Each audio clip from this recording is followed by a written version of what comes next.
Queer Identity and Masculinity in Japan by Leah Rogers. So, for my topic, I would like to explore Japanese masculinity and queer identity in different parts of its history.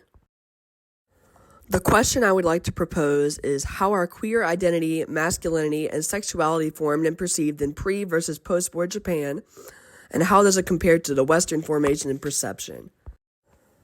I took from 3 different sources that explore Japanese queer identity, gender equality, and history. To answer these questions, I will start out by examining the way that the post-war occupation of the Allied forces impacted Japanese identity. I will also explore the contradictions of Japanese homoeroticism and the way it is perceived. I will examine archetypes such as the pan-pan boys and girls, samurai warriors, salarymen, favorite boys, and hikikomori. I will also be examining transgender experiences of Japanese individuals. After the war, many Japanese men developed inferiority complexes towards the West, and they also began to feel contempt towards foreigners, as well as the prostitutes who serviced Allied occupants. Homoeroticism in Japan's history can be dated back to the Edo period, with samurai who had favorite boys, and also kabuki shows. Many Japanese men thought of pan-pan boys and pan-pan girls as traitors to the Japanese culture.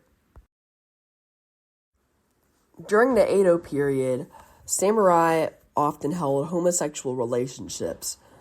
However, after Westernization, they took on a more heteronormative branding.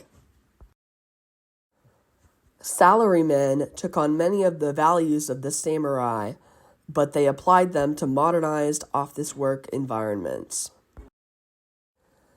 Hikikomori are men who have withdrawn from their communities and school and work cultures. They could be seen as passive or revolutionary.